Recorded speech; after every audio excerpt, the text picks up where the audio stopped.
Hello, ladies and gentlemen. This is Chef Guru with one of India's most popular desserts, Kaju Katli. So, I've taken around 2 cups of kajus or cashew nuts with me here, and these I've ground it into a very fine powder which looks something like this. And make sure when you do this, your kajus are at room temperature. They should neither be too cold nor at a warm place. We'll keep these we'll keep this powder aside, which is approximately around 2 cups, and we'll add 1 cup of water to a pan, followed by half a cup of sugar. We are right now cooking at a very low flame. You can even cook at a high flame, it hardly matters. What matters is the level of consistency that we are expecting from this sugar syrup is do tar ki chashni. Do means two, tar means wire, and chashni is nothing but the syrup.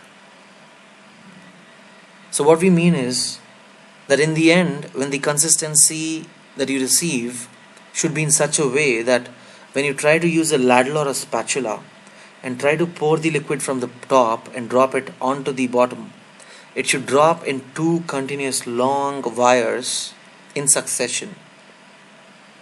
And that is what is called do tar ki chashni. So keep stirring this continuously.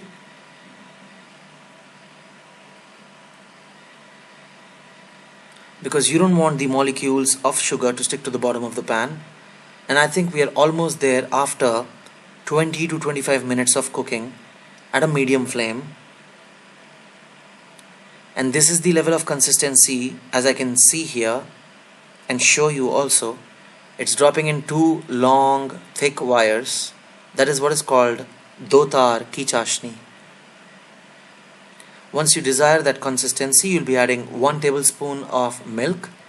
The benefit of adding milk is it offers a beautiful white color naturally to your sugar syrup, and it definitely enhances the color of your dessert in the end. I've lowered the flame to a very low flame right now, and we will be cooking our cashew powder in a short while, for which we also need to add 1 tablespoon of Desi ghee or clarified butter. Please make sure you're cooking at a very low flame right now. And after a minute, you would now be adding the cashew powder, 2 cups of cashew powder that you had prepared early on. And it sticks to the bottom of the pan pretty quickly, so make sure you use your muscles in your biceps and stir this pretty well enough before it sticks to the bottom of the pan and burns. So in no time, in less than 30 seconds, you will see it forms a nice thick paste, and within the next 1 minute it will try to become a dough right in your pan. But just make sure that when it becomes this thick, you put off the flame because the pan is already too hot, and you just keep stirring it continuously because you want the cashews to cook also. You don't want them to be raw, but at the same time you don't want them to burn. So keep shaking it, keep stirring it nicely. And you can also observe carefully, I'm holding the pan pretty hard with my biceps, with my hands, using all my power in my biceps, but still the pan is hopping around here and there, because you can imagine the level of consistency this kaju paste has acquired right now. It's pretty thick, but I have to keep working hard on this. I repeat once again, the flame has been put off now, and all we need to do is now wait for this to cool down. So I've taken a bowl to which we'll be adding this cashew paste that we prepared. It's pretty hot right now, and we are expecting to knead this. If you knead this, the benefit is right now a little few granularity is available, which means that this cashew paste is not very fine, it is just a little coarse. So in order to make it fine, we'll have to knead it pretty hard, pretty nice, pretty good. So let it cool down at room temperature for around 5 to 10 minutes. It's pretty hot right now, so I'm just leaving it. We'll leave it. and after 10 minutes we will knead it very hard, nicely, thoroughly, until you get nice fine paste. It won't be very fine, but you still have that coarseness. Now we'll take a wooden plank on which I'm adding a butter paper.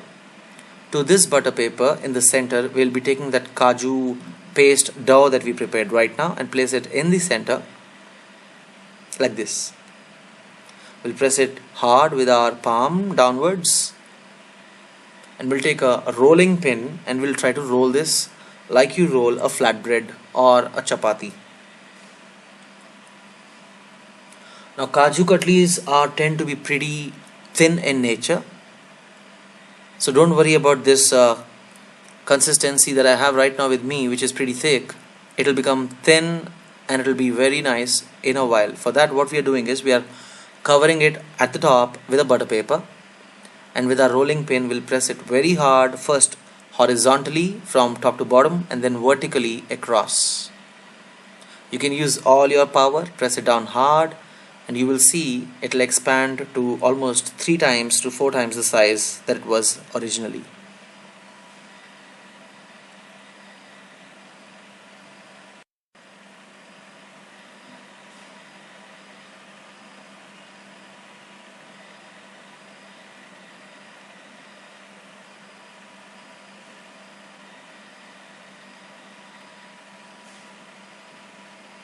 So it's become pretty thin now, and we can get rid of the butter paper at the top. And now you can use all your talent that you learned in your arts and crafts classes during your school days and try to slice and dice this into cubes or into diamond shapes or whatever. Now I was pretty bad during my arts and crafts session, so I'm gonna try my best. Let's see. First I'm going at a 45 degrees angle towards from the left to the bottom.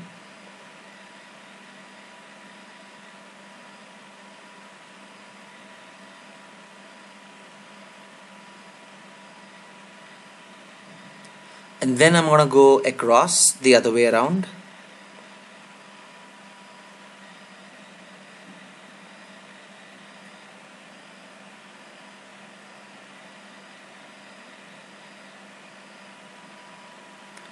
So I told you I was pretty bad. You can see it's not a very good diamond everywhere. But it's okay. I hope you're good with this. You know, the dicing part and all that stuff.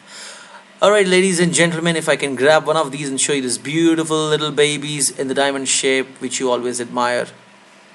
Ladies and gentlemen, Kaju Katli, thin, yummy, delicious, on your platter. Do visit guruscooking.com for more desserts coming up this season. Thank you so much for watching.